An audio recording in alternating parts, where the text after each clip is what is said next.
الرحمن الرحیم ان اللہ و ملائکتہ یصلون علی النبی یا ایھا الذین آمنوا صلوا علیہ وسلموا تسلیما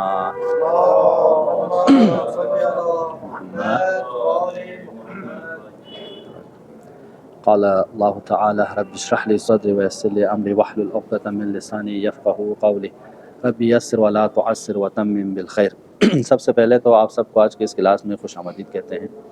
جیسے کہ آپ سب واقف ہیں، ہم لوگ یہ کلاسز ہفتے میں ایک بار رکھتے ہیں۔ ان کلاسز کا ہدف یہ ہے کہ فذکر ان ذکر تنفع المؤمنین، کہ ہم صرف یادآوری کرانا چاہتے ہیں۔ شاید آپ نے اپنے والدین سے، اپنے اساتذہ سے، اپنے دوستوں سے، محلے کے، شہر کے علماء سے آپ لوگوں نے بہت کچھ سیکھے ہیں۔ اب امکان ہے کچھ جغرافیہ کی وجہ سے ادھر ادھر گئے ہوں گے آپ لوگ، بچے وہاں سے یونیورسٹیز کے لیے آئے ہوئے ہیں، تو ماں باپ سے دور ہیں، اور وہ انوائرمنٹ جو آپ لوگوں کو ملتے تھے اس سے آپ لوگ ابھی فعلاً محروم ہیں۔ تو اس ناطے ہم اس کلاسز کو رکھتے ہیں تاکہ وہ جو آپ لوگوں نے گھر میں سیکھے ہیں وہ ایک ریپیٹ ہو جائے، ٹھیک ہے نا؟ جو اپنے والدین سے آپ بھولے نہیں، کیونکہ انسان وہ شے کہ کبھی کبھی بھول جاتا ہے، اور بھولنا بھی بہت بڑی نعمت بھی ہے۔ معصوم فرماتے ہیں کہ بھولنا بھی بہت سی نہ بھولنے والی چیزوں سے بہتر ہے کہ انسان بھولے بہت سی چیزوں کو۔ جیسے ہم لوگوں کو کوئی مصیبت آ جاتی ہے، اگر وہ مصیبت ہمیں بھول نہ جائیں اور یاد رہے تو ہمیں زندگی کرنا بہت سخت ہو جاتا ہے۔ تو ایک صفت ہے، انسان بھولتا ہے، تو اس کے لیے خدا کہتا ہے فذکر ان ذکر تنفع المؤمنین، کہ تو یادآوری کرتے رہو، ریپیٹ کرتے رہو۔ یہ ریپیٹیشن بہت ضروری ہے۔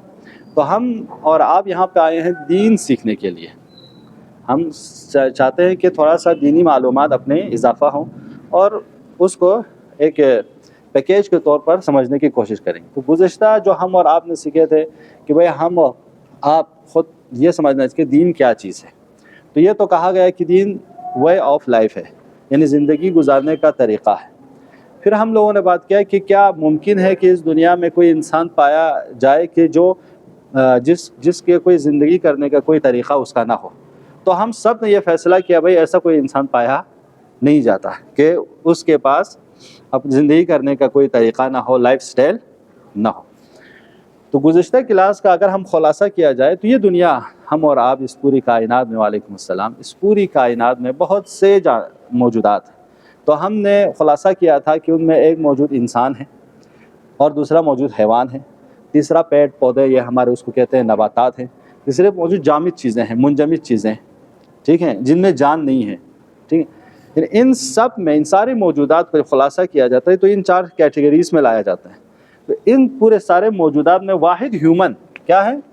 واحد انسان ہے جو کوئی بھی کام کرتا ہے پہلے سوچتا ہے، پھر اس کے بعد چوائس کرتا ہے، پھر عمل کرتا ہے۔ یہ انسان کی خصوصیات تھی، باقی دوسرے موجودات میں یہ چیز نہیں ہے۔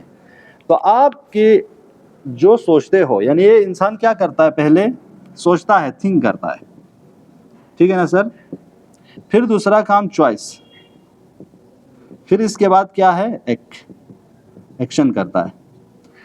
یعنی آپ سب آج یہاں بیٹھے ہوئے ہیں، پہلے آپ لوگوں نے سوچا ہے، یعنی اپنے ایک سوچ بنائے کہ یہ چیز میرے لیے صحیح ہے، فائدہ مند ہے یا نہیں ہے۔ اس کے بعد اس کو چوائس کیے، انتخاب کیے ہیں۔ آپ لوگ آئے، بہت سارے نہیں آئے، ہاں، اعلان تو ہم نے مسجد میں کیے ہیں لیکن سب نہیں آئے، انہوں نے اس چیز کو انتخاب نہیں کیا، اس چیز کے بارے میں نہیں سوچا، انتخاب کیا، تب آپ نے ایکشن کے طور پر عمل کر کے یہاں آئے بیٹھے، اب سن رہے ہیں، ٹھیک ہے؟ تو یہ انسان کی خوبی ہے۔ اسی تھنگ کو ہم اور آپ آئیڈیالوجی کہتے ہیں۔ کیا کہتے ہیں؟ آئیڈیالوجی یا بلیف کہتے ہیں۔ کیا ہے؟ یعنی ہم اور آپ کا عقیدہ کیا ہے سر؟ یعنی پہلے آپ ایک عقیدہ بناتے ہو، اس پوری کائنات میں جتنے بھی انسان ہیں پہلے ایک اپنا عقیدہ بناتا ہے، بھائی میرا عقیدہ یہ ہے۔ پھر اس عقیدے کے مطابق بہت سی چیزوں کو آپ انتخاب کرتے ہو، اور بہت سے اعمال اس عقیدے کے مطابق کیا کرتے ہیں؟ آپ انجام دیتے ہیں۔ تو یہ انسان کی ایک خوبی ہے۔ تو اس صفت کے ساتھ اگر ہم اور آپ دیکھیں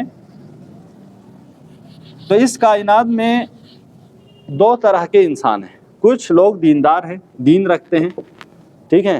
کچھ ایسے انسان ہیں جو کہتے ہیں کہ ہمارے قانون وے آف لائف دینی ہے، یعنی جو دین بتائیں اس کے مطابق ہم زندگی بسر کریں گے۔ کچھ لوگ ایسے ہیں جو بے دین ہیں، کہتے ہیں ہم دین کے بغیر زندگی کریں گے، ہم اپنا لائف سٹائل چوائس کریں گے لیکن ہمارا وہ کسی دین سے، نہ اسلام سے، نہ ہندو سے، نہ جینزم سے، نہ سکھزم سے، نہ کسی نہ کرسچن سے نہ یہودیت سے، کہیں سے بھی ہم حاصل نہیں کریں گے۔ تو ہم اپنا قانون، ایتھیزم کیا کہتے ہیں، ہم اپنا قانون خود بنائیں گے۔ یعنی کون بنائیں گے؟ انسان۔ ہم انسان اپنی مرضی سے قانون بنائیں گے، اپنی مرضی سے وے آف لائف چوائس کریں گے۔ تو جب پھر ہم اور آپ چونکہ دیندار ہیں، تو یہ دو چیز ہیں، ان دونوں میں فرق آپ کو تھوڑے سے میں مثال دوں گا تاکہ آپ لوگوں کو تھوڑا سا فرق محسوس ہو جائے۔ دیکھیں جو دیندار ہوتا ہے، اب ہم کہیں یہاں پہ دیندار سے مراد ہم لوگ لائیں یہاں پہ اسلام، کیا؟ چونکہ ہم اور آپ مسلمان ہیں نا، تو ہم اپنی بات کریں گے، دوسروں کی بات نہیں کریں گے، دوسروں کے۔ اب ہم مسلمان اور ایک ایتھیزم میں، ایک مسلمان میں کیا فرق ہے؟ ٹھیک ہے، پہلا فرق یہ ہے کہ یہاں پہ یہ شخص کہتا ہے کہ لا الہ الا اللہ، کیا؟ یعنی یہ شخص اقرار کرتا ہے کہ خدا ہے، ہاں، یعنی لا الہ الا اللہ کا مطلب کیا ہے؟ کوئی خدا نہیں سوائے اللہ کے، یہ اقرار کرتے ہو نا آپ، ٹھیک ہے۔ یہ کیا کہتا ہے؟ یہ کہتا ہے لا الہ الا انسان، یعنی انسان کے علاوہ کوئی خدا نہیں ہے۔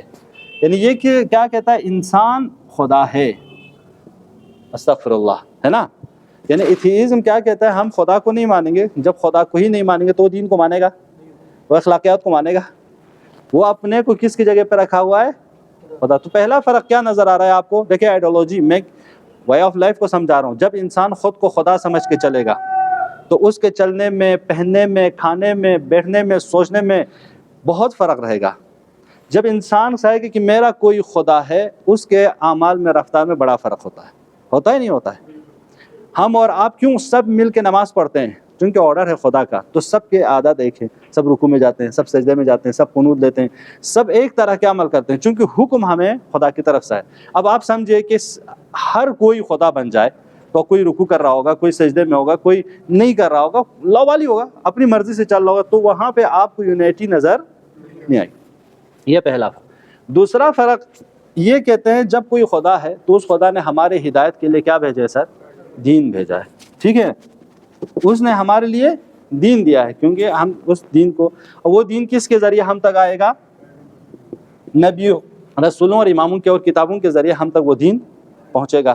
لیکن یہ ایتھیسٹ کیا کہتا ہے؟ یہ کہتا ہے نہیں بھائی، کوئی دین، جب ہم نے خدا کو ہی سرے سے انکار کر دیا تو یہاں پہ کیا اس کو یہ لوگ کیا کہتے ہیں اصطلاح، وہ تھوڑا سا ٹرم بھی یاد رکھیے، اس کو کہتے ہیں ہیومنزم۔ کیا؟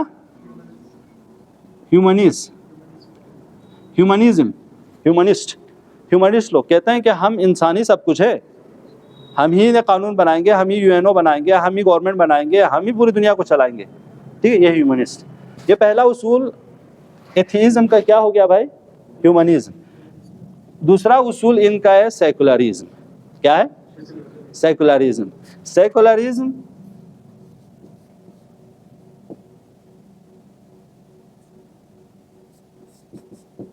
سیکولرزم اسے کہا جاتا ہے، یعنی ہم اور آپ دین کو اپنے مسجد تک، امام باڑے تک، مندر تک، معبد تک محدود رکھو۔ دین آپ کا پرسنل ایشو ہے، اس کو سوشل کسی ایشو میں، پولیٹیکل کسی ایشوز میں اس کو پیش مت کرو۔ سیکولر یہی ہے نا، یعنی آپ سیکولر رہو، کیا مطلب؟ یعنی آپ اپنی دین میں آزاد ہو اس حد تک کہ آپ اس کو لے کے پولیٹکس میں نہ ہو، سیاست میں نہ ہو، جامعہ میں نہ ہو، ٹھیک ہے، آپ اپنے یہاں رہو۔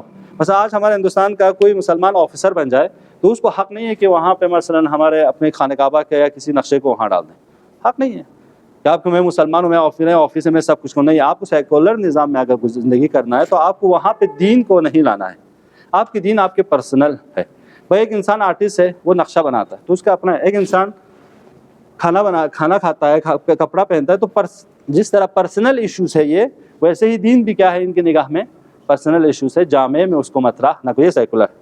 لیکن جب ہم کہیں گے کہ اس خدا نے دین کو بنایا ہے اور یہ دین میری پرسنل زندگی میں، میری سوشل زندگی میں، میری پولیٹیکل زندگی میں، میرے رائٹس میں، ہر جگہ بات رکھتا ہے یہ دین صرف میں نہیں کہہ سکتا کہ بس سیاست میں اس کے پاس کچھ نہیں ہے، بلکہ دین کیا ہے سب۔ اس لیے امام خمینی نے کہا کیا ہے؟ دین ما عین سیاست ما عین دیانت ماس، یعنی اس کا مطلب یہ ہے کہ جو ہم سیاست چلا رہے ہیں وہ دین کے مطابق ہے، سیکولر نہیں ہے، دین کے خلاف نہیں ہے، بلکہ دین کے مطابق ہے۔ تو بڑا فرق ہوتا ہے نا۔ ایک تیسرا فرق، اس کے بعد میں زحمت تمام کروں گا تاکہ اپنے ٹاپک پہ آ جائیں۔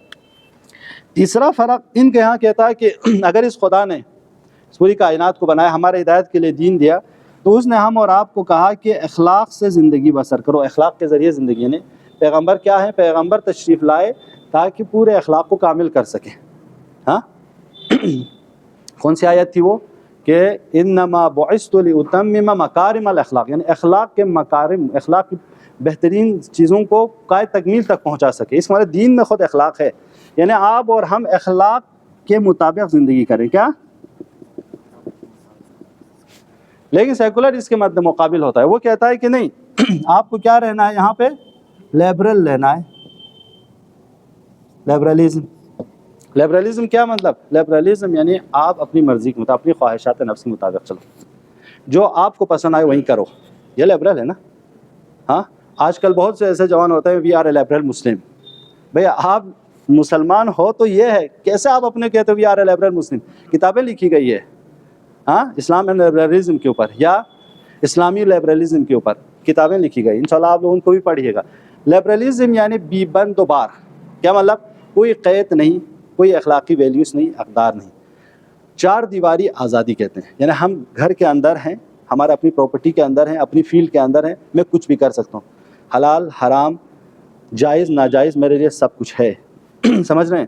میں آفیسر ہوں تو میں رشوت بھی لے سکتا ہوں، میں کرپشن بھی کر سکتا ہوں، میری اپنی مرضی.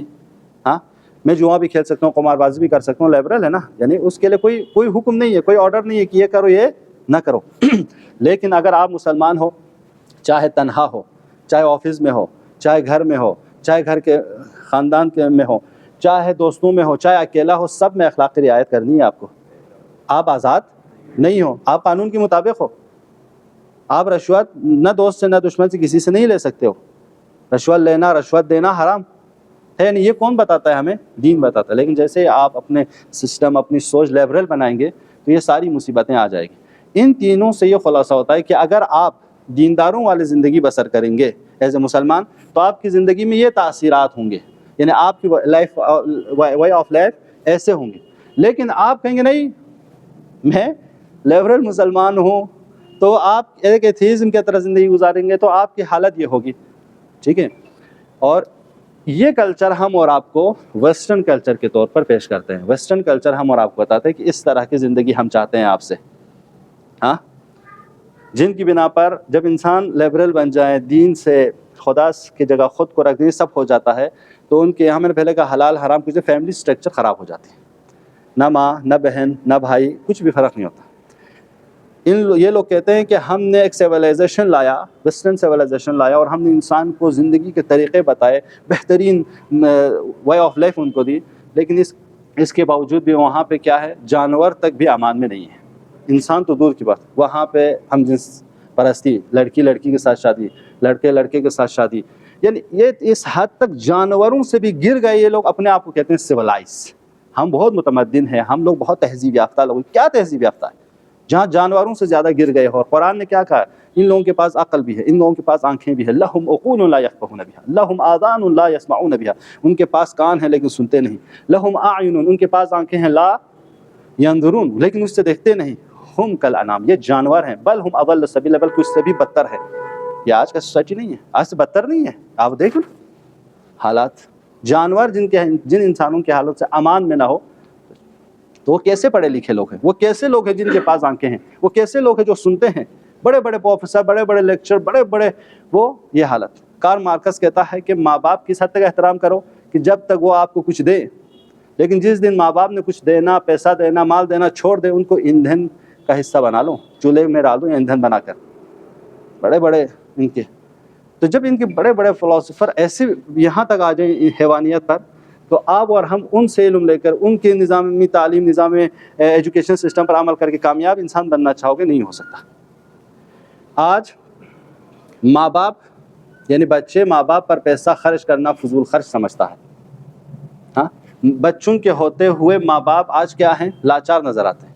آج اپنی سوسائٹی میں دیجیے، ابھی دین حاکم ہے، کیوں ایسا ہوتا ہے؟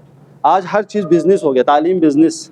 ڈاکٹر بھی تب تک دیکھیں گے جب تک آپ فیس نہیں دو گے. لیکن اسلامک پوائنٹ آف ویو سے دیکھیں تو آپ بیمار کا معالجہ کرو، اگر اس کے پاس نہیں ہو تو خود دے کے کرو، کیونکہ خدا نے آپ کو وہ صلاحیت دی، وہ علم دی. کہاں ہے یہ نالج؟ کہاں ہے وہ؟ کتنا بدل جاتا ہے زندگی. لہٰذا یہ دو طریقے ہیں زندگی گزارنے کے آج کے اس میں. اب آپ کے اوپر ہے فیصلہ آپ کو کرنا ہے کہ آپ کو یہ والی زندگی انتخاب کرنی ہے یا یہ والی زندگی انتخاب کرنی ہے. صلوات پڑھنا محمد علیہ. کوئی سوال یہاں تک؟ اور صلوات پڑھ دیں، جتنا زور سے پڑھیں اتنا اچھا.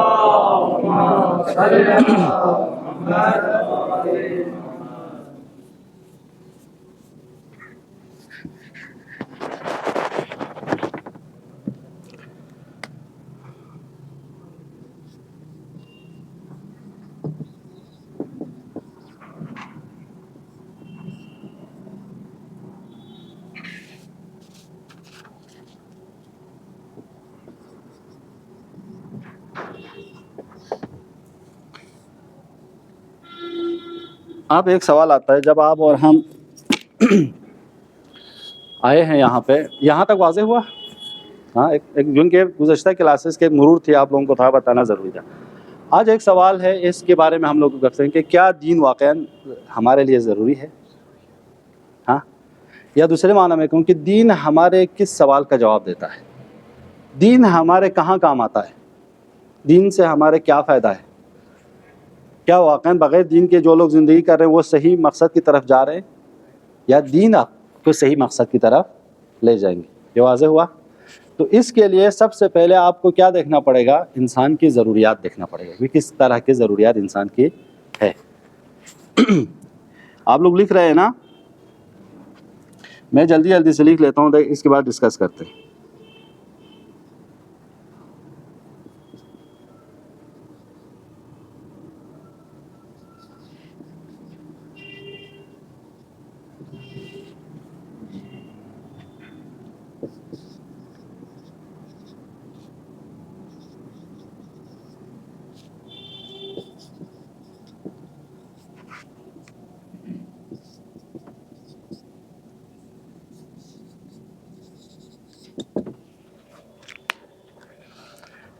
دیکھیے، ہم انسانوں کے ضروریات تین طرح کے ہیں.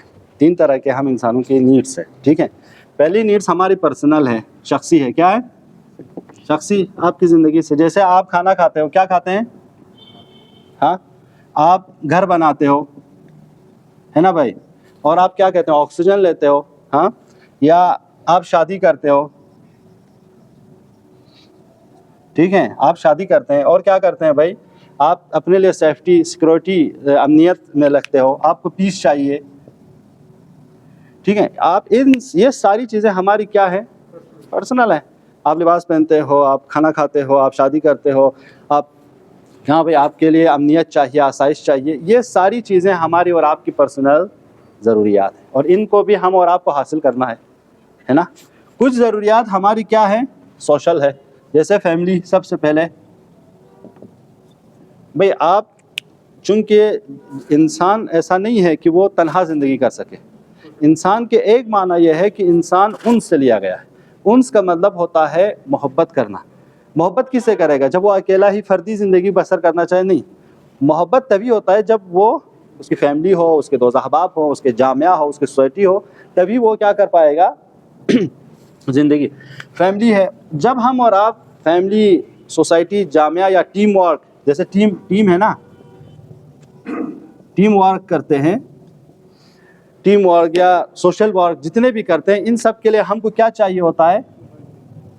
سوسائٹی اور قانون، لا چاہیے ہوتا ہے نا. سب سے پہلے قانون چاہیے ہوتا ہے. اب میں آپ لوگوں سے سوال کروں کہ یہ قانون، آپ جو اجتماعی زندگی بسر کریں گے، یعنی سوشل لائف آپ جینا چاہیں گے، تو ہر انسان اپنی مرضی سے چلنے لگے تو نہیں، سوشل زندگی نہیں ہو پائے گی. تو ان سب کو ایک قانون چاہیے. تو وہ قانون کیا ہم انسان بنائیں یا خدا بنائیں؟ بتائیے. خدا. پکا؟ کیوں ہم انسان نہیں بنا سکتے؟ ہم انسان ہیں نا، سب مل کے گروپ میں آئیں گے بھئی، آپ سے سب لوگ یہ قرار کرتے ہیں کہ آج ہم اس طرح چلیں گے، اس طرح کھائیں گے، اس طرح پئیں گے. نہیں ہو سکتا. ہو سکتا ہے؟ ہاں، ہو سکتا ہے، لیکن یہ 100% نہیں ہو سکتا، پرفیکٹ نہیں ہو سکتا. وجہ یہ ہے کہ ہمارا علم ناقص ہے، ہمارا تجربہ ناقص ہے. ہم نے اتنا بھئی، جو ہندوستان میں رہتے ہو یا جو دہلی میں رہتے ہو، وہ کرگل میں رہنے والوں کے لیے قانون بنا سکتے ہیں؟ نہیں. ان کو وہاں سردی ہوتی ہے، وہاں پہاڑی علاقہ ہے، وہاں سردیوں میں کیا چاہیے، گرمیوں میں کیا چاہیے، ان کو پتہ ہی نہیں ہوگا. اب کرگل میں جنہوں نے دہلی کبھی نہیں دیکھا ہو وہ دہلی والوں کے لیے قانون بنانا چاہے تو بنا پائیں گے. اسی طرح امریکہ میں رہنے والے، جرمن میں، کینیڈا میں رہنے والے، وہ افریقہ میں رہنے والے اور وہ جنگلوں میں زندگی بسر کرنے والوں کے لیے قانون بنا سکتے ہیں؟ نہیں کر سکتے، جب تک وہ وہاں پہ نہ جائیں، تجربہ نہ کریں، ان حالات کو نہ دیکھیں. تو لازم ہے کہ ہم اور آپ اس خدا کی طرف رجوع کریں جو اس نے ہم سب کو، کائنات کو بنایا ہے. اس نے ہم انسانوں کو بنایا، وہ ہماری ضرورتوں سے ہم سے زیادہ جانتا ہے. تو وہ ہمارے لیے قانون بنائے. تو وہ قانون چاہے آپ کارگل میں، چاہے دہلی میں، چاہے افریقہ میں، چاہے امریکہ میں، چاہے ایران میں، چاہے عراق میں، کہیں بھی آپ اپلائی کیجئے وہ قابل عمل ہوگا، چونکہ وہ ہمارے مزاج کے مطابق، وہ ہماری ضروریاتوں کے مطابق ہوگا. لہٰذا یہ قانون، ٹھیک ہے، ٹیم ورک، یہ سب ہمارے، یا لیڈر، جب ہم ٹیم ورک کریں گے تو ایک لیڈر کی ضرورت ہے نا. ہر کوئی لیڈر بن جائے تو نہیں ہو پائے گا، ایک آفیسر کی ضرورت ہے. اگر آفس میں 4 لوگ ہوں تو ہر کوئی آفیسر بنے رہے تو کوئی کام چلتا ہے؟ تو یہ سب کیا ہے، ہمارے اور آپ کے اجتماعی ضروریات ہیں. لہٰذا ہمارے، آپ دیکھیے ہماری نماز، اسلام کے پوائنٹ آف ویو سے دیکھیں، نماز کیا ہے؟ جماعت کے ساتھ، ہے نا. ہم اور آپ جہاد پہ جاتے ہیں جماعت کے ساتھ. امر بالمعروف کس کو کریں گے؟ یعنی جامعہ میں ہو تو ہم کہیں گے نا یہ نیکی ہے، یہ بدی ہے نا. سوسائٹی ہو، یا ہم لوگ خمس نکالتے ہیں کس کے لیے؟ تاکہ جامعہ کے غریبوں کی آپ حمایت کر سکیں. زکوٰۃ دیتے ہیں تاکہ جامعہ میں موجود مفلس لوگوں کی مدد کر سکیں. تو ان سب کو آپ دیکھیے نا، ساری چیزوں میں کیا فوکس دی گئی ہے؟ حج پہ جاتے ہیں، کیا ہے؟ سب لوگ فوکس دی گئی ہے جماعت کو، فوکس دی گئی ہے یعنی ید اللہ مع الجماعہ، آپ جماعت کے ساتھ زندگی بسر کیجئے. یا ایک دفعہ کوئی آیا امام معصوم کے پاس، آنے کے بعد کہا خدایا مجھے اپنے بندوں سے بے نیاز کر دے. معصوم نے فرمایا یہ مت کہو، بلکہ کہو خدایا مجھے اپنے برے بندوں سے بے نیاز کر دے. چونکہ مومن دوسرے مومن سے نیاز مند ہے، بے نیاز نہیں ہے. آج ہم، اگر ایک استاد آ جائے، آپ لوگ نہ آئے تو بیچارہ پڑھا پائے گا؟ امام آ جائے، وہ امام کے پیچھے جو نماز پڑھتے ہیں مومن نہ آئے تو جماعت ہوگی؟ کوئی جامعہ میں کوئی بھی کام ایک دوسرے کی مدد کے بغیر ہو ہی نہیں سکتا. اور اس لیے ہم لوگ اور آپ کو ہمیشہ ان چیزوں پر کیا ہے، توجہ دی گئی ہے کہ آپ لوگ ہمیشہ کیا کیجئے، مل کے رہیے. یا امام علی حضرت مالک اشتر سے فرماتے ہیں، مالک اشتر تم ایسے جامعہ میں جا رہے ہو جس جامعہ میں کئی گروپس ہیں، ہر کوئی دوسرے گروپ کا محتاج ہے، تو تم کبھی یہ نہ سمجھنا کہ ہر ایک کو ایسے ہی چھوڑ دیں. لہٰذا ہر ایک دوسرے کے، مثلا جوان ہو تو بزرگوں کے کام آئے گا، بزرگ ہو ان کے مشورے جوانوں کے کام آئے گا. یہ ضروری ہے سوسائٹی میں. مرد ہوں عورتیں نہ ہوں تو یہ سوسائٹی کامل نہیں ہے. تو سوسائٹی مختلف کائنڈس آف گروپس پہ بنی ہوئی ہے. تو اس پہ ہم اور آپ کو کیا کرنا ہے، اسی کے مطابق ایک دوسرے کے حمایت کرتے ہوئے آگے جانا ہے. لہٰذا پیغمبر کیا فرماتے ہیں؟ انفع الناس، یعنی افضل الناس انفعهم، بہترین انسان وہ ہے، یعنی انسانوں میں سے بہترین انسان وہ ہے جو دوسروں کو فائدہ پہنچائے. بھائی دوسروں کو فائدہ آپ گھر میں رہ کے پہنچا سکتے ہو؟ ہاں، کلاس میں اکیلا رہ کے پہنچا سکتے ہیں؟ مسجد میں اکیلا رہ کے پہنچا سکتے ہیں؟ نہیں. گھر میں اکیلا رہ کے نہیں پہنچا سکتے. اگر فائدہ پہنچانا چاہتے ہو آؤ میدان میں اترو. کہو کبھی اپنی پڑھائی کے ذریعے، اپنی تھیسس کے ذریعے، اپنی تحقیقات کے ذریعے، آپ لوگ سے اسکالرس ہیں الحمدللہ، سب لوگ اپنی تحقیقات کے ذریعے سوسائٹی کی مدد کیجیے، تبھی کچھ ہم اور آپ آگے پڑھ پائیں.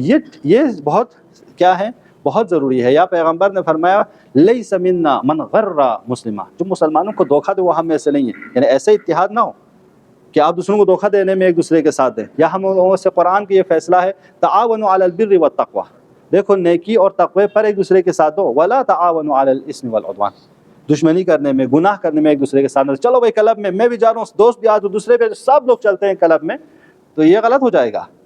چلو بھائی میں قمار بازی کے لیے، جوا کھیلنے کے لیے جا رہا ہوں، آپ بھی آ جاؤ یار، چلتے ہیں دونوں سب مل کے چلتے ہیں. اس کو بھی بلاؤ، دوست کو بھی بلاؤ، اے بی زیڈ سب کو بلاؤ. تو قرآن کہتے ہیں نا ولا تعاونوا علی البر ولا تعاونوا علی الاثم والعدوان، دیکھو گناہ کرنے کے لیے، دشمنی کرنے، چلو یار میرے دوست کو مارا ہے، چلو اس کو دوسروں کو سب کو پیٹ کے آتے ہیں، کہ محلہ والوں کو گھر آگ لگا کے آتے ہیں. نہیں، یہ سب ہم اور آپ کو نہیں کرنا. اگر آپ کسی کو تعاون کرنا ہے تو دوستی نبھانے کے لیے، انسان کو انسان سمجھنے کے لیے، ان کی خدمت کرنے کے لیے چلو. تو یہ قرآن کا فیصلہ ہے. لہٰذا کہتے ہیں کہ پیغمبر صلوات پڑھتے محمد علیہ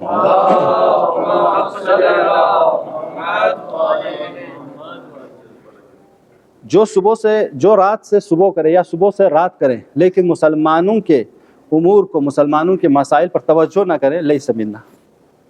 تو آج دیکھو نا آپ مسلمانوں کو کہاں مشکلات پیش آ رہے ہیں. جب آپ اور ہم سوچیں گے نہیں تبھی تو اس کا حل بھی نہیں آئے گا. تو یہ ساری باتیں ان کی کیا, جماعت کے ساتھ رہو, سوشل ورک کرو, ٹیم ورک کرو. آج ہم سب کی کلاس کامیاب کیوں ہو رہی ہے؟ کیوں ٹیم ورک ہو رہا ہے؟ بھائی سب لوگ سمجھ رہے ہیں کہ وظیفہ ہے, سب لوگ سمجھ رہے ہیں ان کلاسز کو آگے جانے چاہیے, بچوں سے, دوستوں سے, سب لوگ کہہ کے آ رہے ہیں نا, ایک اکیلا آدمی کی وجہ سے نہیں. تو یہ ہمیشہ کامیاب ہوتے ہیں اسے. آپ کبھی یہ سمجھنا, یہ شاید کلاس ہم اور آپ یعنی اپنے ہفتے میں ایک دن دیں, میں ان کلاسز کو وقف کرتا ہوں امام زمانہ کے لیے. مولا میں آپ کے لیے یہ کلاسز رکھ کے جا رہا ہوں, میں جاؤں گا تاکہ دو دوست مجھے دیکھ کے آ جائیں, آپ کے دین کو سمجھنے والے, آپ کے دین کو پہچاننے والوں میں اضافہ ہو. یہ ہماری ذمہ داری ہے نا. ہم اور آپ کی رسالت یہ ہے, ذمہ داری یہ ہے کہ ہم صرف محرم میں, ماہ مبارک رمضان میں مجلسیں برپا نہ کریں, بلکہ ہر ہفتہ اپنی ذمہ داری سوچیں کہ میں دینی امور میں کیسے ایک دوسرے کی مدد کر سکتا ہوں. یہ بہت ضروری ہے. اور ایکسلنٹ ایک یہ سارے ہمارے کیا ہیں, ضروریات ہیں نا. ایک ضرورت ہماری ایکسلنٹ ہے, اسے کہتے ہیں عالی. کیا یہ قسم آیت اللہ محسن قراتی, آپ لوگ سب لوگوں نے نام سنا ہوگا. آیت اللہ محسن قراتی نے اپنے کلاس میں تفسیر میں انہوں نے یہ پریکٹیکل ایسے انہوں نے سمجھایا ہوا تھا. تو میں سوچا کہ یہ آپ لوگوں تک پہنچا ہوتا ہے کہ وہ آپ لوگوں کو تھوڑا سا, باقی یہ توضیح تفصیلات میری طرف سے, لیکن جو اسٹرکچر انہوں نے بنایا وہ ایسا کہ انسان کے 3 طرح کی ضروریات, ایک پرسنل ضروریات ہیں, دوسرے اس کے سوشل ہیں, تیسرا ایکسلنٹ ہے. ایکسلنٹ کا مطلب عالی, یعنی ان دونوں سے بہتر, ان دونوں سے افضل. وہ کیا ہے؟ وہ کہتے ہیں معرفت. کیا ہے سر؟ معرفت, شناخت. شناخت کس چیز کی؟ شناخت اس کی کہ میں کہاں سے آیا ہوں, میں کہاں ہوں, مجھے کہاں جانا ہے. واضح ہو رہا ہے؟ یہ بنیادی سوال ہے. مولا علی نے کیا فرمایا؟ رحم اللہ امرئن, خدا رحمت کرے اس شخص پر, من علم, جو جانے, من اینا, میں کہاں سے آیا ہوں, فی این, کہاں پہ ہوں, الا این, کہاں جاؤں گا. جو شخص یہ جان لے نا, تو کہتے ہیں اس سے حقیقی معنی میں شناخت ہو جائے گی, معرفت. آپ کہاں سے آئے ہیں؟ قرآن کی ایک چھوٹی سی آیت, انا للہ و انا الیہ راجعون. ہم اور آپ اس آیت کو کب پڑھتے ہیں؟ جب لوگ مر جاتے ہیں. اس کے لیے حوصلہ افزائی کے لیے پڑھتے ہیں نا. بھائی پریشان نہ ہو, ہم خدا کی طرف سے آئے ہیں, خدا کی طرف پلٹ جانا ہے. اس کا مطلب کیا ہم نابود ہونے نہیں آنے, ہم ختم ہونے نہیں آئے ہیں. ہم نہیں تھے, اس دنیا میں آئے, دنیا میں نہیں ہوں گے, برزخ میں ہوں گے, برزخ میں بھی نہیں ہوں گے, قیامت میں ہوں گے, پھر جنت میں ہوں گے, پھر ہمیشہ رہیں گے. ہم مریں گے نہیں, ہم ختم. ہم مادہ پرست تھوڑی ہیں, ہم میٹرلزم کے ماننے والی تھوڑی ہیں, ہم ایتھیسٹ تھوڑی ہیں کہ ہم اور آپ کہیں پہ دنیاوی زندگی سب کچھ, دنیا ختم, ہم ختم, ہماری زندگی ختم نہیں. ہم تو انتقال, موت کا مطلب کیا ہے؟ انتقال. معصوم فرماتے ہیں موت آنا یعنی جیسے ہم پرانے کپڑے اتارتے ہیں, نئے کپڑے پہنتے ہیں. ایک کسی صحابی نے پوچھا معصوم سے, آپ بتائیے موت کیا چیز ہے؟ مولانا کہا رک جاؤ, جا کے آئے, اپنا ہاتھ پاؤں سب دھو کے آئے, آنے کے بعد موت یہ چیز ہے. یعنی اپنے جسم سے گندگیوں کو دور کرنا, دنیا کی مصیبت, دنیا کی تہمتیں, دنیا کی طغیانیاں, دنیا کی بد اخلاقیاں, ان سب سے خود کو دھو کے, ان سب سے خود کو بچا کے آخرت کی طرف چلے جانے کو کہتے ہیں کیا؟ موت, انتقال, گزر جانا. لہٰذا امام علی فرماتے ہیں کہ میں جس طرح بچہ ماں کی چھاتی کو پسند کرتا ہے دودھ پینے والا, وہ اتنا میں موت کو پسند کرتا ہوں. کیوں؟ کیونکہ انتقال ہونا ہے, جانا ہے. ابدی زندگی کا سفر اسی موت سے آغاز ہوگا. ہاں, تو ہمارے یہاں انا للہ و انا الیہ راجعون ہے. تو ہم نابود ہونے, قرآن کی آیت کیا ہے؟ جو جنت میں جائے گا خالدینہ, جو جہنم میں جائے گا خالدینہ. تو جس کی سوچ یہ ہو کہ میں ختم ہونے نہیں آیا ہوں, تو آخرت کے سفر کے لیے تیاری کیا ہے؟ بھئی آپ کارگل سے یہاں تک آتے ہیں, جموں سے دہلی تک آتے ہیں, دہلی سے چندی گڑھ تک جاتے ہیں, کہیں بھی سفر کرتے ہیں, تو آپ اس سفر کے پیریڈ میں کتنا مجھے ٹائم لگے گا, کتنا ازوقہ چاہیے, کتنا سامان چاہیے, سب تیاری کر کے جاتے ہیں نہیں جاتے ہیں؟ تو آپ ابدی رہنے کے لیے آئے ہو, ابدی زندگی کے لیے آپ کیا تیاری کر رہے ہیں؟ یہ کلاسز, ہماری نمازیں, ہمارے روزے, ہمارے حج, ہم اور آپ کی صدقات, ہم اور آپ کے غریبوں کی مدد کرنا, یہ سب ذخیرہ ہے اس دن کے. جس دن باپ, ماں, بھائی, بہن ایک دوسرے سے بھاگ رہے ہوں گے, اس دن ہمارے اعمال ہم سے کہیں گے آپ بھاگو نہیں, تمہارے لیے میرے اعمال کافی. تو ہم اور آپ ختم ہونے نہیں. تو یہ شناخت پہلا. تو ہمیں یہ تو واضح ہوا ہم ختم ہونے نہیں آئے. پہلی معرفت یعنی ہم خدا کی طرف سے آئے ہیں, خدا کی طرف ہی جائیں گے. خدا ختم ہونے والی شے, خدا ختم ہونے والی شے ہے. خدا کیا ہے؟ ابدی ہے, سمت ہے نا, وہ ہمیشہ سے ہے, ہمیشہ رہے گا. تو جو خدا کی طرف سے آئے وہ ہمیشہ سے ہے, ہمیشہ. ہم ختم کیا ہوتی ہے؟ ہماری جسم ہوتی ہے, ہماری باڈی ہوتی ہے, ہم رہیں گے. تو آپ جس انسان, جو یہ واضح ہوا, میں اس پہ تھوڑا سا مانور دے رہا ہوں تاکہ اس کو تھوڑا سا سمجھو کہ ہم رہنے آئے ہیں ہمیشہ کے لیے, ختم ہونے. آپ کو خدا نے یہ زندگی دی ہے، اس زندگی کو بہتر بنائیں گے، اس زندگی کے اوپر ڈیپینڈ ہے یہ دنیا مزرعۃ الآخرہ، جو بو گے وہیں کاٹو گے، تو اس زندگی میں جیسی زندگی کرو گے ویسے ہی آپ پاؤ گے آخرت میں انشاءاللہ۔ تو یہ معرفت، اور اس میں اور دوسرا سوالوں کو اور دوسرے انداز میں کہ ہمارا اورجن کیا ہے بھائی، ہماری اصلیت کہاں سے ہے نا، اینڈ ہمارا ڈیسٹینیشن کیا ہے، ہمارا مقصد کیا ہے، کہاں تک جانا ہے، وے کیا ہے، راستہ کیا ہے، واٹ از دا وے، کس راستے سے جائیں، اور ہو از لیڈر، کون ہے ہمارے اس راہ میں ہدایت کرنا، یہ ہم وہ لوگ جانیں۔ اس جاننے کو کہتا ہے اہداف ہے، یہ ضرورت ہے، عالی ضرورت، یعنی حقیقی معنی میں ہماری اصل ضرورت کیا ہے کہ ہم پہچانیں کہ ہماری حقیقت کیا ہے، ہمارے لیے دین کیا ہے، وہ راستہ کیا ہے، وہ راستہ دکھانے والا کون ہے، اور ہمیں کہاں تک جانا ہے۔ اس کے لیے ہم اور آپ کو بتانے آیا ہے یہ دین۔ تو دین امپورٹنس ہے یا نہیں؟ دین ہمارے سوالوں کا، ان چیزوں کا جواب دیں گے، لیکن ان جوابوں کو ہم اپنی عقل کے ذریعے، اپنی سوچ کے ذریعے، اتنی خدا نے ہمارے باطنی جو عقل دی ہے، یہ باطنی حجت ہے، اس کے ذریعے بھی اپنا سکتے ہو، ان چیزوں کو حاصل کر سکتے ہو، لیکن حقیقی معنی میں جو آپ کو معرفت ہے وہ دین کے علاوہ کوئی نہیں دے سکتا۔ تو لہٰذا یہ دین ہمارے لیے مہم ہے۔ جب یہ دین ہوں گے ایسا ہم اور آپ کے لیے، تو اس وقت ہم اور آپ سمجھ جائیں گے کہ واقعا ہمارے لیے دین کی امپورٹنس کیا ہے۔ اب میں یہاں سے آپ لوگوں کو ایک دو تین واقعات سناتا ہوں تاکہ آپ اپنی قدر کیجیے، اپنی اہمیت کو جانیے۔ پیغمبر گرامی اسلام صلوات پڑھتے محمد۔ چچا تھکے تو نہیں؟ ہاں آپ نہیں تھکیے، یہ حدیث آپ کے اوپر زیادہ وہ ہے فدا آتا ہے۔ پیغمبر فرماتے ہیں سلام ہو میرے بھائیوں پر، اپنے اصحاب کے ساتھ بیٹھے ہوئے ہیں، یہ روایت بہت اچھی ہے، سنیے گا ہم سب کے لیے انشاءاللہ خدا ہم سب کو اس لائق بنائے۔ پیغمبر اپنے اصحاب کے ساتھ بیٹھے ہوئے ہیں، فرماتے ہیں کہ این اخوانی، میرے بھائی لوگ کدھر ہیں؟ سارے اصحاب ایک دوسرے کو دیکھنے لگے، دیکھنے کے بعد کہا یا رسول اللہ نحن اخوانک، ہم آپ کے بھائی ہیں۔ تو رسول اللہ نے فرمایا لا انتم اصحابی، آپ لوگ میرے اصحاب، دوست الگ ہیں بھائی الگ ہیں، میرے بھائی لوگ کہاں ہیں، میرے بھائی کہاں ہیں؟ اس کے بعد سارے اصحاب تعجب ہوئے، یا رسول اللہ کننا معک فی البدر والحنین، یا رسول اللہ ہم آپ کے ساتھ بدر میں بھی تھے، حنین میں بھی تھے، جنگیں ہم نے کی، سفر آپ کے ساتھ ہم نے کی، مصیبتیں ہم نے برداشت کی، شہید ہم ہوئے، بہت سے مصیبتیں ہم آپ کے ساتھ ہیں، اور اب آپ ڈھونڈیں بھائی کہاں ہیں؟ تو رسول اللہ نے فرمایا کہ انتم علی الخیر، تم سب کے سب خیر پہ ہو، تم سب بہتر ہو، صحابی ہو، لیکن میرے بھائی وہ لوگ ہیں جن کا ایمان کالی سیاہی پر ہے، جنہوں نے نبی کو نہیں دیکھا ہے، اور ان سے ان کا ایمان بھی پردے غیب میں ہے، لیکن ان کا ایمان کامل، ان کا یقین مستحکم ہوگا۔ کس بنا پر؟ کہا کالی سیاہی کی بنا پر، یعنی کیا؟ ریسرچ کی بنا پر، تحقیقات کی بنا پر۔ آپ لوگ یہاں پہ بیٹھے ہوئے ہیں، آپ لوگوں سے میں پوچھوں کہ آپ لوگوں نے کبھی جو میں نے یا قال رسول اللہ، قال امام صادق، قال اللہ اتنی ساری بتائیں، کیا کبھی امام کے زبان سے سنے؟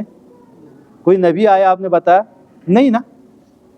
رسول اللہ فرماتے ہیں تم لوگوں نے تو معجزہ بھی دیکھے میرے ہاتھ سے، شق القمر ہوتے ہوئے دیکھا میرے ہاتھ سے، اور میں رسول اللہ کو بھی دیکھ رہے ہو، تو تم لوگ خیر پہ ہو، صحابی ہو، سب کچھ ہو، لیکن وہ ایسے زمانے میں آئیں گے آخر زمان میں میرے بھائی، جو صرف ہماری باتوں پر، ہماری احادیث پر عمل کریں گے، اور اس پر عمل کرتے ہوئے اتنے ہیں، یعنی ہم کہتے ہیں حاجی صاحب، بھائی، میرے دوست، کتاب اصول کافی میں ایسا لکھا گیا ہے، امام جعفر صادق نے فرمایا ہے، رسول اللہ نے فرمایا، آپ لوگ یقین کرتے ہو، اس پر عمل کرتے ہو، یعنی آپ اتنے آپ لوگ با ایمان ہوتے ہو اس سیاہی کی بنا پر، اس ریسرچ و تحقیق کی بنا پر۔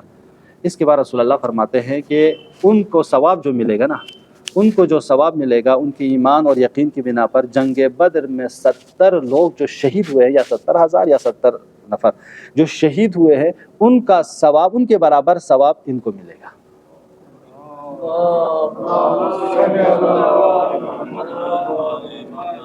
تو جب ان کو ہم اور آپ دیکھیں تو کم ہے یہ ویلیوز ہمارے، جو جس زمانے میں ہم اور آپ زندگی بسر کر رہے ہیں۔ امام جعفر صادق، امام صلوات پر محمد ابا خالد کابلی، لکھ لیجئے گا، ابا کابل خالدی کے بارے میں پڑھ لینا، امام سجاد کے اصحاب میں سے ایک ہے۔ وہ آئے امام سجاد کے پاس، آنے کے بعد باتیں ہوئی، باتوں میں آخر زمان کی بات آئی، امام زمان کے بارے میں۔ تب یہاں پہ یہ امام زمان کے بارے میں جب باتیں ہوئی تو اس وقت یہ بھی بہت بہت مہم ہے یہ روایت بھی، تو اس وقت امام سجاد فرماتے ہیں یا ابا خالد، اے ابا خالد سن لو، ان اہل زمان غیبتہ، یعنی جو غیبت امام زمان کے لوگ ہیں اس زمانے میں زندگی کریں گے وہ لوگ، لیکن ان کا دو عقیدہ، دو شرط، وہ لوگ افضل ہوں گے ہر زمانے سے، لیکن ان کی دو شرط ہے، ایک ہے کہ القائلین بامامتہ، پہلا ان کو یقین ہو کہ ہمارا امام ہے، امام مہدی ہے، یعنی وہ ان کا عقیدہ ہو، ایمان ہو، ایسے لغلقے زبان سے نہ ہو، بلکہ وہ یقین رکھتے ہوں کہ ہمارا کوئی امام ہے، ہمیں ان کی امامت پر عمل کرنی ہے، والمنتظرین لامرہ، اور امام کے ظہور پر ایمان رکھتے ہوں، بھروسہ رکھتے ہوں، مایوس نہیں ہوتے ہوں، بلکہ کیا ہے، بھروسہ رکھتے ہوں، تو کہتے ہیں افضل من اہل کل زمان، وہ لوگ افضل ہیں ہر زمانے کے لوگوں سے۔ کیوں؟ اس کے بعد یہ مہم ہے، اس پہ توجہ کہ لأن اللہ اعطاہم من العقول، اس لیے کہ خدا نے ان کو ایسی عقل عطا کی ہے کہ ما صارت غیبت عندہم کالمشاہدہ، ان کی عقل اتنی سٹرونگ، ان کو خدا نے اتنی سمجھ دی ہے کہ ان کے لیے جتنے بھی غیب کی باتیں ہیں جیسے ان کے لیے مشاہدے میں ہوں، یعنی ہم اور آپ اگر کوئی یہ باتیں کوئی دوسرے زمانے والوں کو بتاتے تو کہتے ہیں یار یہ کون سی بات ہے، لیکن ہم اور آپ کی عقلیں اتنی محکم اور اتنی سمجھدار ہم لوگ ہوں گے کہ ہم لوگوں کے لیے جیسے یہ باتیں کامن ہوں، یہ باتیں بالکل مشاہدے میں ہوں، پردے میں نہ ہوں، بلکہ ہم اور آپ کو دیکھنے میں ہوگا، یہ ایسے لوگ ہوں گے، اس بنا پر یہ لوگ کیا ہیں، افضل ہیں۔ امام صادق علیہ السلام کے دور میں صلوات پڑھتے ہیں، یہاں سے قصہ کہانی ہے تاکہ تھوڑا سا اپنی امپورٹنس کو رہنے کہ ہم جو کلاسز میں آتے ہیں کچھ سیکھنے کے لیے ٹائم نکالتے ہیں، یہ رائے گاہ نہ جائے۔ امام صادق علیہ السلام فرماتے ہیں کہ اے کاش میں آخر زمان میں ہوتا، میں اس زمانے کو درک کرتا، لخدمت، میں ان کے خادم ہوتا، یعنی یہ کیا ہے، 5 نسل پہلے 6 نسل پہلے امام جعفر صادق بتا رہے ہیں کاش میں آخر زمان میں ہوتا تو میں امام زمان کی خدمت کرتا، جس امام قال صادق قال جعفر قال زین العابدین کی بنا پر ہم اور آپ دیندار ہوئے، وہ امام کیا فرما رہے ہیں، کاش میں آخر زمان میں ہوتا تو میں امام کا خادم ہوتا۔ یہ سب امپورٹنس دکھایا جا رہا ہے۔ دعبل خزائی آپ سب جانتے ہیں، بہت بڑے شاعر اہل بیت ہیں، 8ویں امام کے دور میں، 8ویں امام کے دور میں یہ بہت بڑا شاعر ہے۔ امام رضا کی خدمت میں آنے کے بعد اہل بیت کے شان میں اشعار کہنے لگے، اشعار کہتے کہتے امام زمان کے بارے میں ذکر کیا۔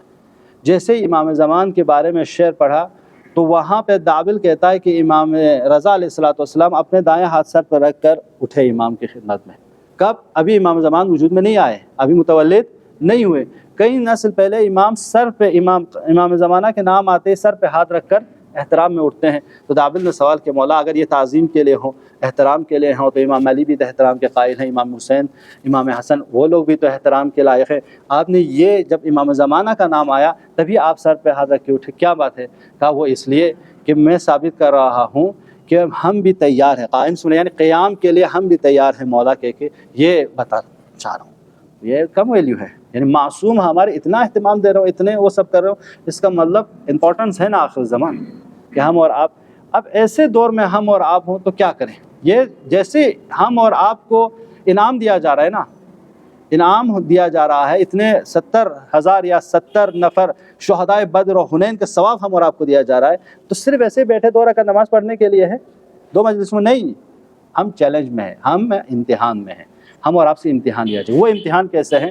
یہ حدیث کئی صفوں پہ ہے، ٹھیک ہے، لیکن میں اس میں سے کچھ لے کے آیا ہوں تاکہ یہ حدیث چیلنج میں کیا ہے، امام موسیٰ کاظم فرماتے ہیں جب آخر زمان میں امام مہدی جب تشریف لائیں گے، وہ دور، اس دور میں جب میرا فرزند قیام کریں گے، اس دور سے پہلے الا فی ادیانکم، اپنے دین کی حفاظت۔ کہا کیوں؟ کہا ایسا دور آئے گا کہ لوگ دین میں مسلمان ہوں گے، رات میں کافر ہو جائیں گے، دین کو بچانا ہاتھ میں انگارہ لینے کے ہوگا، اور ایسا ہوگا کہ امام جعفر صادق ایسا ہوگا کہ بچے بزرگوں کا احترام چھوڑ دیں گے، جوان باتیں سننا چھوڑ دیں گے، مسجدیں خالی ہوں گے، حق ختم ہو جائیں گے، باطل آشکارا ہو جائے گا، مومن خاموش کیا جائے گا، امر بالمعروف ختم ہو جائے گا، حلال کو حرام بنایا جائے گا، حرام کو حلال بنایا جائے گا، آشکارا طور پر رشوت دیا جائے گا، جو حلال کے طالب ہوں گے نا، حلال کمانے والے، ان کی مذمت کی جائے گی۔ کبھی بھی آج کے دور میں بھی حلال کے ذریعے کمائی زندہ رہ سکتے ہیں کیا؟ آپ رشوت نہ لو، لون نہ لو، وہ نہ لو، یہ نہ لو، زندگی کر سکتے ہیں، اس طرح مذمت کیا جائے گا اور طالب حرام کی تعریف کی جائے گی. جو حرام کو کمانے والا ان کی تعریف ہوگی. لڑکیاں لڑکوں کی طرح، لڑکے لڑکیوں کی طرح چلیں گے. یعنی یہ قرآن صرف ختم ہی رہ جائیں گے، رسم ہی رہ جائیں گے، قرآن ختم ہو چکے ہوں گے، قرآن پہ کوئی عمل نہیں کیا. تو یہ حالات ہوں گے. ایسے امتحان میں اگر ہم اپنے کو بچائیں، ایسے حالات میں ہم دین سیکھیں، ایسے حالات میں ہم قرآن سیکھیں، ایسے حالات میں خود کو بچائیں گے، تبھی ہم اور آپ اس ثواب کے مستحق ہوں گے. نہیں تو ہم اور آپ ایسے ہی کہتے رہیں تو اس سے ہم اور آپ کامیاب نہیں ہوں گے. تو آخر الزمان میں کچھ دعاؤں کو ضرور پڑھو. بس یہ آپ کی لاسٹ کلاس کا اختتام. آخر الزمان میں ان 4-5 دعاؤں کو ضرور پڑھتے رہو. ایک تو آپ سب ہم سب کو یاد ہے نا، ایک یہ کہ یا اللہ، یا یہ میں ریکارڈ کر رہے ہیں، اس کو آپ لوگ بعد میں سن کے اپنے مفاتیح الحیات سے دیکھ کے یاد کرنا، ٹھیک ہے. یا اللہ پہلی دعا، یا اللہ یا رحمان یا رحیم یا مقلب القلوب ثبت قلبی علی دینک. خدا یا پروردگارہ تو ہمارے دلوں کو منقلب کرتا ہے کہ ہم گمراہ نہ ہو، ہم نیکیوں کی طرف لے آئے. ہمارے دلوں کو ثابت قدم رکھ کس پہ؟ دین پہ. دین سے ہم ہٹے نہیں، دین سے ہم جدا نہ ہو. یہ پہلی. دوسری دعا ہے کہ ربنا لا تزغ قلوبنا بعد اذ ہدیتنا. خدایا ابھی تو میں صراط مستقیم پہ ہوں، ابھی تو میں ہدایت پہ ہوں، ابھی تو میں راہ راست پہ ہوں، ابھی تو میں اہل بیت کے ساتھ ہوں، ابھی تو میں دعا کر رہا ہوں، ابھی میں مسجدوں میں آتا ہوں، ابھی تو میں پڑھائی کر رہا ہوں، لیکن خدایا لا تزغ قلوبنا بعد اذ ہدیتنا، لیکن خدایا مجھے ہدایت کے بعد گمراہ نہ ہونے دینا. خدایا پروردگار میں صراط مستقیم سے ہٹ نہ جاؤں، میں منحرف نہ ہو جاؤں. یہ دعا. اور ایک دعا ہے کہ اللہم عرفنی نفسک. ہاں یہ دعا سب کو یاد ہے نا، اللہم عرفنی نفسک فإن لم تعرفنی نفسک لم اعرف رسولک. اللہم عرفنی رسولک فإن لم اعرف رسولک لم اعرف حجتک فإن لم تعرفنی رسولک لم اعرف حجتک. اللہم عرفنی حجتک فإن لم تعرفنی حجتک ضللت عن دینی. یعنی اس کا مطلب یہ کہ خدایا تو اپنی معرفت خود سے کرا. اگر تیری معرفت ہوگی تو میں رسول کی معرفت حاصل کر پاؤں گا. رسول کی معرفت عطا فرما. اگر رسول کی معرفت عطا نہ ہو تو میں حجت خدا کی اطاعت نہیں کر پاؤں گا مجھے. اور حجت خدا کی ہدایت میرے دل میں دیکھ تاکہ میں گمراہ نہ ہو سکوں. دیکھیں کتنی ضروری. اور اسی طرح اللہم کل ولی کا حجت ابن الحسن، اس کو پڑھیے. اور ایک چیز جو ضروری ہے وہ کرنی ہے، وہ امام زمانہ سے خود دعا ہے کہ اللہم ارزقنی توفیق الطاعہ وبعد المعصیہ وصدق النیہ. اس پورے آیت کو پڑھیے جو خود امام زمانہ نے ہم اور آپ کو دی ہے. یہ کچھ آیات کو، سورہ دعائے عہد کو، ان دعاؤں کو ضرور اپنی زندگی میں لائیے. ان چیزوں کو پڑھنے کی کوشش کریں، روٹین بنائیے اپنے. جب آخری زمان میں ہمارے ساتھ ایسے چیلنج ہوگا. اور دوسری چیز ہے توسل کیجیے خود امام سے، معصوم سے. ہم اور آپ کے لیے ہم لاوارث نہیں ہیں، ہمارے لیے وارث موجود ہے. اور توسل کیجیے ایسا کہ ہم اور آپ کو، ہم دنیا میں ہم آخرت میں کام آئیں.